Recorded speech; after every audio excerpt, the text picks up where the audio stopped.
The first night after 911 stops, what actually happens? 9:11 p.m., the call fails. Not drops. Not routes wrong. Fails like the line is dead. A woman in a kitchen whispers her address anyway, as if the phone can still hear her. Outside, a distant siren dies, mid-wail, like someone cuts the throat of the city. Across the country, screens flash the same harsh banner: emergency services temporarily suspended. A thin tone follows, then silence. People stare at the words like they are a prank. Then they try 911 again. The busy signal becomes the new national anthem. If you're watching this from a warm room with a charged phone, listen closely. The first night isn't about monsters. It's about systems. It's about the moment you realize the system is gone. And in that instant, safety stops being a right and becomes a personal resource. The first thing that happens is not violence, it's hesitation. A collective pause, like a theater audience waiting for the show to start. Millions stay frozen in doorways, eyes on the street, ears searching for proof. The quiet feels engineered, like the grid is holding its breath. Inside police stations, the orders come down with clinical wording. Stand down, conserve force, protects critical staff. Patrols recall to hardened locations, not because they panic, but because command doctrine says manpower is a strategic asset. The uniformed presence evaporates from streets in under 30 minutes.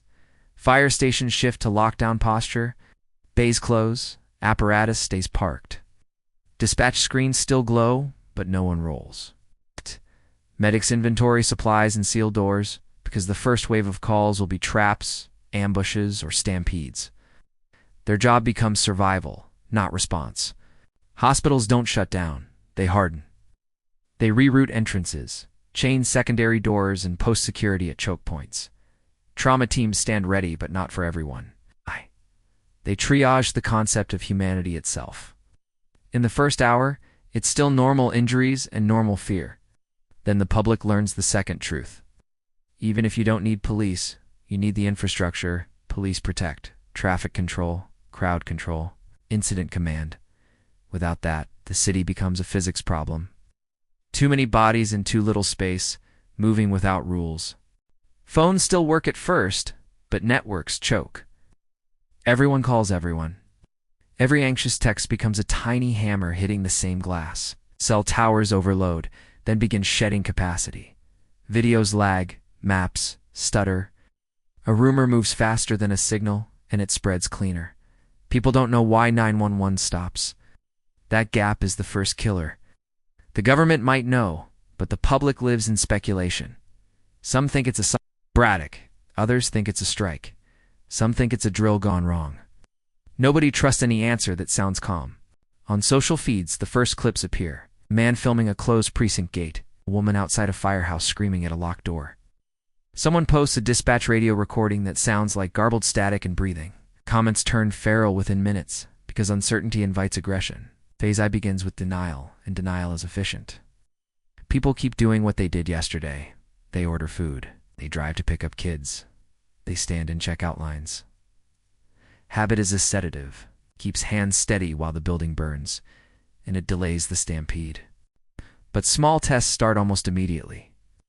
A car rolls through a red light slowly, like testing gravity. Nobody honks. Teenager throws a bottle at a shop window and waits. Glass cracks.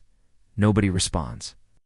The kid grins, because the lack of consequences feels like permission.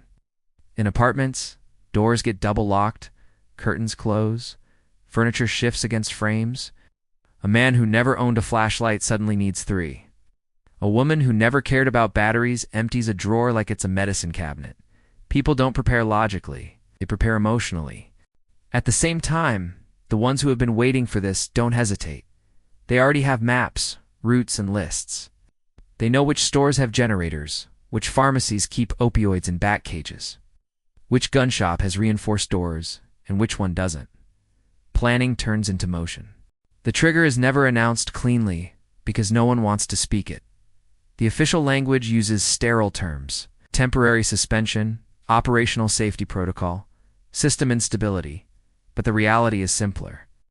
A national command decision prioritizes continuity of government over individual rescue. There is a reason for it in their minds. Emergency lines become a vector. Vector for overload, for false calls, for coordinated ambush, for mass manipulation. If the state cannot respond everywhere, it responds nowhere. That feels immoral. It also feels too planners, mathematically necessary. In the first 2 hours, the streets remain mostly intact. That's the eerie part. The buildings don't crumble, the lights still shine, gas stations still glow like islands. But the social contract is already decomposing. People start looking at each other like variables. Phase 2 starts when the first high-value target falls. Not a mansion, a pharmacy. Someone breaks the glass and doesn't run. They walk inside, calm, methodical, and begin sweeping shelves into bags. Others join not because they are criminals, but because scarcity turns witnesses into participants. The next targets are predictable.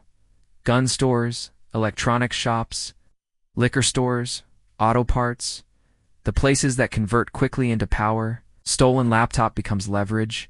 A stolen pistol becomes authority. A stolen catalytic converter becomes cash. The economy becomes portable and immediate. Without patrol cars, response becomes private. Security guards at malls suddenly become the only uniformed figures visible. They try to hold lines with radios that no longer connect to anyone meaningful. Some quit, some get overwhelmed. Some decide they are now warlords of a food court. ATMs keep functioning until they don't. People line up anyway, pressing buttons like prayer. When the first ATM freezes mid-transaction, it's like watching a heart stop. The next person slams the screen. Someone behind them laughs too loud. Cash becomes a myth in real time. Gas pumps begin locking when payment networks hiccup. Even before that, drivers panic by fuel because fuel equals range. Lines spill into streets. Fights start over places in line, not gallons. Man throws a punch because someone cut and nobody expects consequences anymore. The grid holds, but it becomes fragile. Utility crews still exist, but they cannot roll safely. A downed line is no longer a maintenance ticket. It's a threat node. A transformer fire is no longer an incident. It's a beacon for looters and arsonists. Every repair becomes a combat mission. Traffic lights keep cycling until intersections clog with indecision, then aggression. How? When one crash blocks a lane, there is no police to manage it. Cars pile, horns blare, and people step out with hands visible, trying to look non-threatening. The air smells like hot brakes and fierce sweat. In dense cities, elevator failures become prisons. People trapped between floors pound metal doors until their knuckles split. Normally, firefighters cut them out. Tonight, nobody comes. A small mechanical failure becomes a death sentence if the building loses power and the ventilation stops. In suburbs, it looks calmer, but it's worse in a different way. Houses are isolated cells. Streets are dark gaps between them. Neighbors know each other just enough to distrust. People stand behind blinds watching the same cul-de-sac like it's a front line. The quiet becomes predatory. Rural areas feel distant from the chaos, but they are not safe. Response times were long even in normal life. Without response, they become infinite. A single home invasion can last hours without interruption. A single barn fire can spread with the wind until the horizon glows orange. The psychological shift is the real infrastructure collapse. The moment people accept no one is coming, behavior changes. Some become generous, forming mutual aid, checking on elders, sharing water. Others become transactional, selling supplies at insane prices. Others become predators, because fear tastes like opportunity. The first organized defensive groups appear before midnight. Block chats turn into militia networks. People drag trash bins and cars to form crude barricades. Someone with military experience starts assigning sectors, not because they want power, but because chaos hates a vacuum, and someone must fill it. Then the first gunshots echo, and the sound changes everything. A gunshot at night is not just noise, it is information. It says someone has capability, it says someone has intent, it says someone is willing to cross the final threshold. After that, every shadow becomes a potential muzzle. Hospitals begin receiving the indirect victims. Diabetics who can't access insulin, dialysis patients who miss treatments, heart patients who panic and trigger real cardiac events. The nurses move like machines, but you can see it in their eyes. They are treating a disaster without a perimeter. Inside emergency rooms, Triage becomes brutal. It always is, but now it's visible. Walkers get pushed aside. Bleeders take priority. Security decides who enters at all. People outside bang on glass doors, shouting names, holding phones up with photos. The doors stay closed. Fire spreads differently when no one fights it. A kitchen flame jumps to cabinets. A cabinet fire jumps to a roof. A roof fire throws embers 2 streets over. The city becomes dotted with orange wounds. Each fire pulls oxygen, throws smoke, and makes neighborhoods unlivable long before flames arrive. Because there is no official information, people create their own. Some swear the military's coming. Some swear martial law begins at dawn. Some swear this is the first move in a foreign invasion. Herd becomes a weapon, drives crowds, and crowds are the most destructive machine. At the macro level, the state does not look absent. It looks concentrated. Critical buildings seal up. Government convoys move with headlights off, rolling through back routes. Key officials relocate. Communications shift to hardened channels.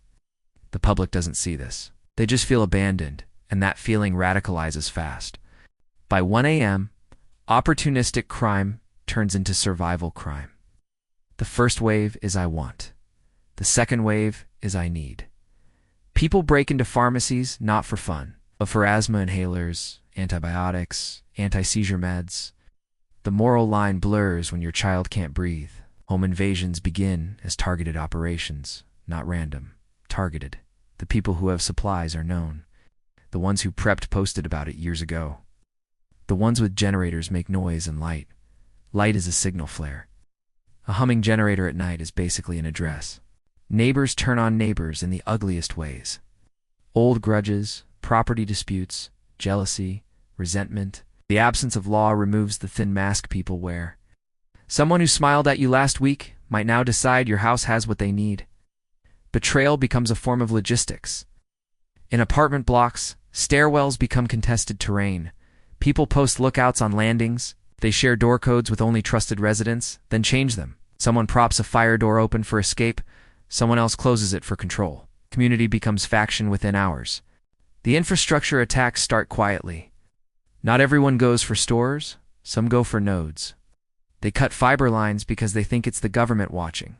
They shoot transformers because sparks look like victory. They smash control cabinets because metal yields under rage. They don't understand the system, but they can still break it. When a substation trips, a whole district goes dark. Darkness changes the crime profile instantly. Cameras die. Alarms die. Streetlights die. People who were hiding now feel exposed. People who were hunting now feel empowered. In the dark, even a small group feels like an army. Water pressure begins to sag in some areas. Not everywhere, but enough. Pump stations require electricity and oversight. If the grid flickers, pumps cycle. Pump cycle, pressure drops. If pressure drops, upper floors lose water, then toilets stop flushing, then hygiene collapses, and disease becomes a threat. By 3 a.m., exhaustion starts bending judgment. People who stayed up just in case begin to microsleep. A tired mind makes paranoid decisions. A tired person hears footsteps that aren't there. A tired defender fires too early. A tired driver crashes into a barricade and triggers a fight. This is when the night becomes most dangerous. Not because more people join, because the ones still active are either desperate, practiced, or unhinged. The casual observers have retreated. The remaining actors are committed. And commitment is what makes violence escalate beyond control. Some neighborhoods survive by organizing fast. They place cars across entrances. They set up rotating watch. They keep lights low. They use whistles, not gunfire, for signals. They treat everyone outside the perimeter as unknown, not enemy, because shooting draws more problems than it solves. Other neighborhoods collapse because they fragment. People argue over leadership. They accuse each other of hoarding. They refuse to share supplies. They leave gaps in coverage. A single intrusion becomes a cascade.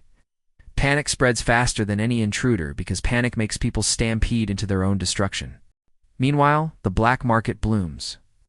People trade fuel for ammo, ammo for food, food for antibiotics. Or someone with a truck becomes rich in a night. Yes! Someone with a shotgun becomes king of a block. Someone with medical knowledge becomes a protected asset because skill matters more when institutions vanish. At the geopolitical level, allies and adversaries watch the same feeds. A nation with suspended emergency response looks weak. Markets would crash if markets still functioned. Intelligence agencies would interpret it as disruption, sabotage, or prelude. Even if this begins as internal policy, it invites external pressure. Military bases tighten, gates close, patrols increase around perimeters. Quick reaction forces remain on standby, but they are not deployed to save neighborhoods. And their mission is continuity, deterrence, and control of strategic assets. The public thinks the military will help. The doctrine says the military will endure. By 4:30 a.m., the indirect death toll starts rising. Not from shootings, but from silence. A woman hemorrhages after childbirth at home. An elderly man falls and breaks a hip, then lies on the floor. A child has a seizure and stops breathing. These deaths are invisible on the street, but they pile up. The absence of fire response becomes its own disaster class. Small fires become block fires. Block fires become wind-driven disasters. Smoke travels, settles, poisons. People flee not because of criminals, but because they cannot breathe in their own homes. Evacuation without coordination becomes chaos on roads. The last 2 hours create a new behavior pattern. People rush to do what they postponed because the end is coming. That rush is violent, not always in action, but in intent. People who committed crimes begin eliminating witnesses. People who planned crimes accelerate schedules. People who resisted all night finally crack, and then the siren comes. Not a comforting sound, mechanical howl that announces the return of consequences. When it hits at 7 a.m., streets do not suddenly become safe. The siren doesn't heal wounds. It doesn't unburn houses. It doesn't bring back dead relatives. It only flips the legal switch back on.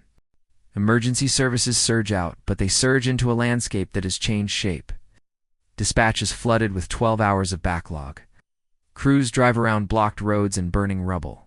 Paramedics walk into scenes with no context and no security. Police step into neighborhoods where residents now trust nobody. Crimes that happened overnight are hard to solve because evidence is gone. Witnesses are scared, and some acts were effectively unrecorded in the chaos. Even when law returns, the social fabric doesn't. People remember who helped and who hid. They remember who stole and who threatened. They remember who didn't answer the door. The first night after 911 stops becomes a national scar. Families move, communities fracture, friendships end. Some people become preppers overnight, some people become nihilists. Some become quietly armed forever. The greatest damage is not financial. It's the knowledge that the switch can be flipped. Because once you live through a night where your emergency call fails and the system chooses not to come, you never hear sirens the same way again. You start counting batteries. You start watching exits. You start measuring distance to hospitals like it matters more than salary. The lesson is not that people are evil. The lesson is that modern life is a thin stack of dependencies. Power, signals, response, trust. Remove one layer and people wobble. Remove two and people panic. Remove three and civilization becomes a rumor told by streetlights that no longer turn on. And the most haunting part is this. When the sun rises, everyone pretends the world is back. But inside, they know the truth. The world didn't come back. It only resumed. And now everyone understands how easily it can pause again.